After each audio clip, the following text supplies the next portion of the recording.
ബഹുമാനപ്പെട്ട ജിബ്രീൽ അലൈഹിസ്സലാമിനോട് ഒരിക്കൽ പ്രവാചകൻ ചോദിക്കുന്നുണ്ട്, ജിബ്രീലെ നിന്റെ വയസ്സെത്രയാണ്? ജിബ്രീൽ അലൈഹിസ്സലാം ഉടനെ പറയുകയാണ്, യാ റസൂലല്ലാഹ്, എന്റെ വയസ്സെനിക്ക് ക്ലിപ്തപ്പെടുത്താൻ പറ്റുന്നില്ല റസൂലേ. പക്ഷെ ഒരു കാര്യം തങ്ങൾക്ക് ഞാൻ ഉറപ്പു തരാം, എന്നെ അല്ലാഹു സൃഷ്ടിച്ചതിന് ശേഷം 70,000 വർഷങ്ങൾ കൂടുമ്പോ ആകാശസീമയിൽ ഒരു മനോഹരമായ നക്ഷത്രത്തെ ഞാൻ കാണാറുണ്ട്.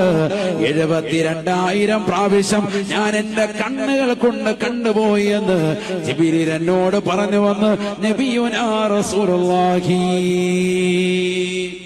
അല്ലാഹുവിന്റെ റസൂൽ ഉടനെ ജിബ്രീൽ അലൈഹിസ്സലാമിനോട് പറഞ്ഞു അത്രേ, അനദാകൽ കൗകബു യാ ജിബ്രീൽ,